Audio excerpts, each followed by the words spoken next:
자, 안녕하세요. 이번에는 수요일 학습지에 나와 있는 다음 연립부등식을 푸시오 1번 문제를 같이 해결해 보도록 하겠습니다. 일단 지난번에 설명해 드린 부등식의 기본 성질 기억하고 계신가요? 부등식의 기본 성질 중에서 꼭 아셔야 할 건 양변을 똑같이 나누어도 음수로 나눌 때는 부등호의 방향이 반대가 된다라는 점 꼭 좀 기억해 주시면 좋겠습니다. 그 점을 좀 생각해 주시면서 1번 문제 풀이 들어가 보도록 하겠습니다.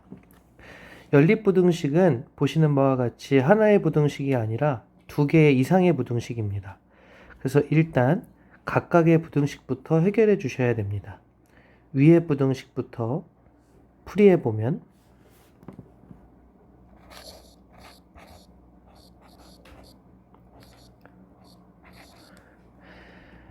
이항의 원칙이 있죠?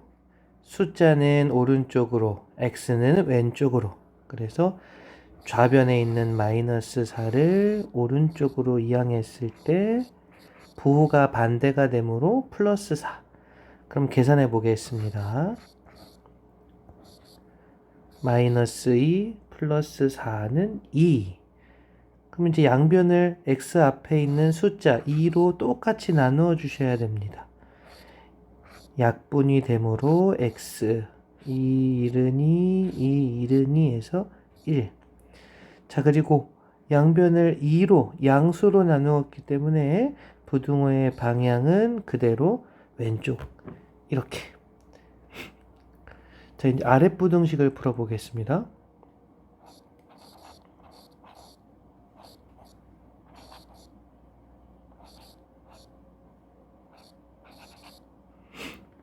아랫부등식도 좌변에 있는 숫자 플러스 9를 오른쪽으로 이항하면 마이너스 9.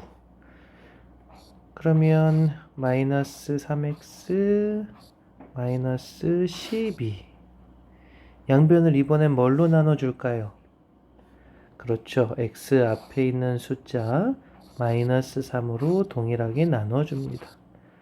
그럼 같은 부호끼리 나누었으므로 플러스 약분돼서 x, 오른쪽도 마찬가지 같은 부호끼리 나눴으므로 플러스 3으로 약분이 되죠. 3 1은 3, 3 4 12. 그래서 4.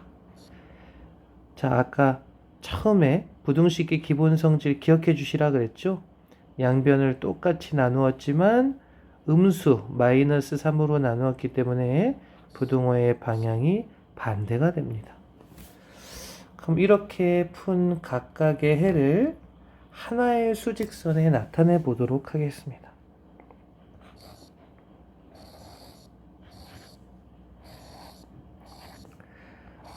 우리가 표시해야 할 숫자가 기본적인 1차 부등식과 달리 연립부등식에서는 두 개이므로 1과 4이므로 수직선을 나타내실 때도 눈금을 두 개 이렇게 동그라미를 그려주셔야 됩니다. 그 다음에 여기서 주의하셔야 될 점은 우리가 표시해야 될 숫자가 1, 4 둘 중에 작은 숫자를 왼쪽에 쓰셔야 한다는 점입니다. 그럼 1, 4 중에서는 누가 작을까요? 네, 왼쪽이 1, 자동으로 오른쪽이 4가 되겠죠. 그럼 첫 번째 x는 1보다 어떻다? 크다. 그러면 지난번에 크다는 어느 쪽이라 그랬죠? 그렇습니다. 오른쪽으로 색칠을 해주시면 됩니다. 1을 기준으로 해서 오른쪽으로 색칠을 해주시는데 크다, 크거나 같다가 아니라 크다 이므로 1에 표시되어 있는 동그라미 안은 색칠해주지 않습니다. 근데 지나가는 길에 있는 이 4 동그라미는 어떻게 해야 될까요?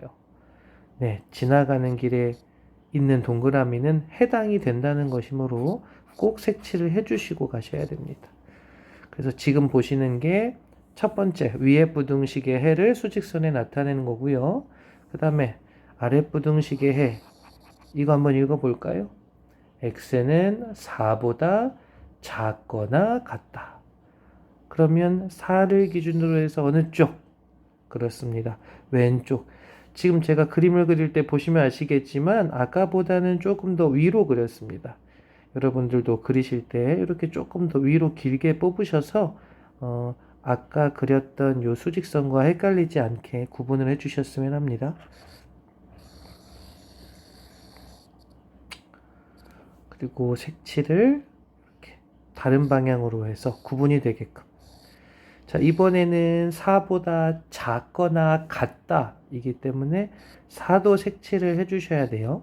그래서 요렇게 요렇게, 그리고 지나가는 길에 있는 동그라미는 색칠을 해주셔야 되므로 여기 1 동그라미에도 색칠이 들어갑니다. 자, 이렇게 수직선에 두 개, 하나의 수직선에 두 개의 해를 표시해 보았는데요.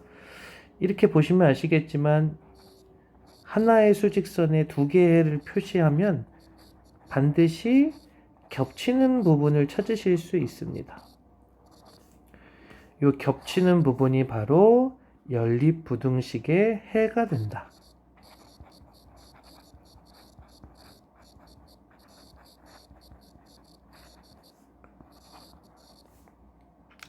그러면 겹치는 부분이 어디서부터 어디까지죠? 1에서부터 4 사이, 그 사이에 있는 x값들이 위에 있는 이 두 개의 부등식의 해를 동시에 만족시켜 준다라고 생각하시면 되겠습니다. 그러므로 답안지에는 답을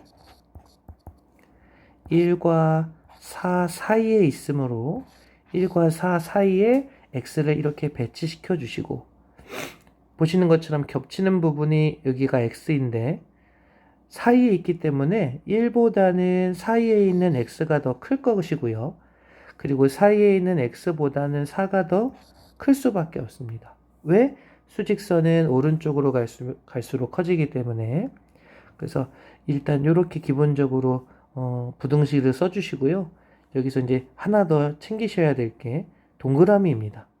동그라미 부분이 겹쳤는지 안 겹쳐 있는지를 확인하셔야 되는데, 보시면 1 동그라미에는 겹치지 않았죠? 한쪽으로만 색칠이 되어 있으므로 겹치지 않았습니다. 그러므로 1 밑에 1과 x 사이에 있는 부등호는 이렇게만 써주시고, 4 동그라미는 양쪽으로 다 색칠이 되어 있기 때문에 x와 4 사이에 있는 부등호에는 밑에 같다 표시가 들어가셔야 됩니다. 자, 이렇게 연립부등식을 풀어볼 수가 있는데요. 지금 배운 내용을 정리해서 크게 세 가지 단계로 분석을 해드리면, 첫 번째, 각각의 부등식을 푸신다. 자, 어떻게 푸느냐? 두 가지만 기억해 주시면 됩니다. 이항, 그리고 나누기.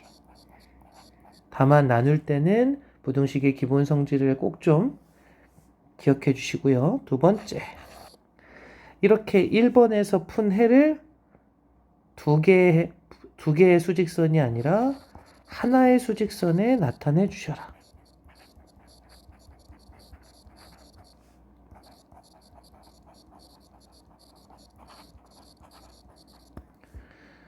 그럼 마지막으로 뭐가 보일 거냐? 겹치는 부분을 확인하실 수 있습니다. 다만 이 겹치는 부분을 식으로 쓰시는 데 있어서는 조금의 연습이 필요합니다. 그래서 제가 지금 보여드린 영상을 몇 번 확인해 보셔도 괜찮고요. 수업 시간에 여러 번 문제를 좀 풀어보면서 겹치는 부분을 식으로 쓰는 그런 습관을 들여보도록 하겠습니다. 자, 수요일 학습지에 있는 내용은 여기까지고요. 그럼 이제 금요일에 있는 연립부등식 하나를 더 풀어보도록 하겠습니다.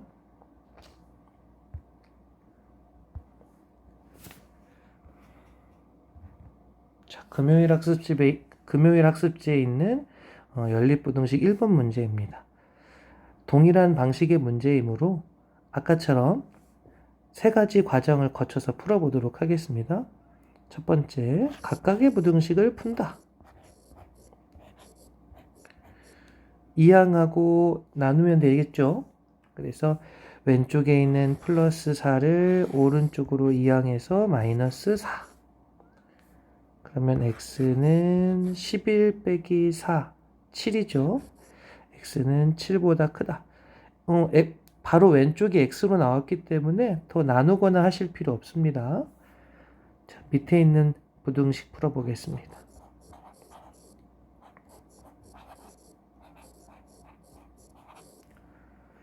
왼쪽에 있는 플러스 12를 이항하면 마이너스 12. 그럼 마이너스 4x는 자, 오른쪽 계산해 볼까요? 마이너스 16, 마이너스 12, 그러면 마이너스 28. 그럼 이번에는 양변을 똑같이 마이너스 4로 나누어야겠죠? 그래서 같은 부호끼리 나누었으므로 플러스 약분돼서 x, 같은 부호끼리 나누었으므로 플러스 4, 1은 4, 4, 7에 28. 그래서 7. 그런데 부등식의 기본 성질, 양변을 똑같이 나누었지만 음수로 나누었으므로 부등호의 방향이 반대가 됩니다. 자, 그럼 이제 두 번째 과정으로 가볼까요? 이렇게 각각의 해를 하나의 수직선에 나타내 보는데, 여기서 주의하실 점이 아까는 기준이 되는 숫자가 각각 달랐는데 지금은 똑같이 7이죠. 그래서 수직선을 그리실 때 아까처럼 눈금을 2개 그리실 필요 없이 하나만 그려주시면 됩니다. 이런 경우도 빈번하게 등장을 하므로 잘 좀 챙겨주시면 합니다. 그래서 7을 배치시켜 주시고요. 첫 번째, x는 7보다 어떻다? 크다. 그러면 7보다 오른쪽으로 색칠을 해주는데 크다. 크거나 같다가 아니라 크다이므로 동그라미에는 색칠을 하지 않습니다.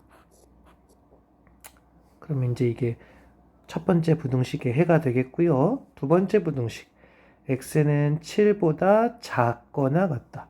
작거나 같다로 읽어진다면 어느 쪽? 그렇습니다. 왼쪽으로 색칠을 해주셔야겠죠. 그리고 이번에는 작다가 아니라 작거나 같다이므로 7 동그라미에도 색칠을 해줍니다.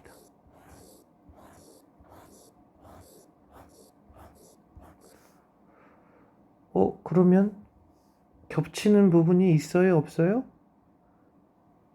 겹치는 부분이 지금 보시는 것처럼 없습니다.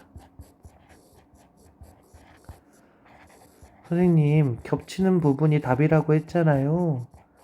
네, 이렇게 연립부등식을 푸시다 보면 문제에 따라선 겹치는 부분이 없을 수도 있습니다. 그럼 이건 어떻게 해석이 되느냐? 각각의 부등식에 해는 있지만 동시에 만족시키는 그 두 개의 부등식을 동시에 만족하는 x가 존재하지 않는다라는 뜻이에요. 그럼 그게 무슨 말이냐? 연립부등식은 두 개의 부등식을 다 만족하는 x값을 찾는다는 건데, 그런 x값이 지금 그림에서 보시는 것처럼 있다 없다? 네, 없다라는 얘기예요. 그러므로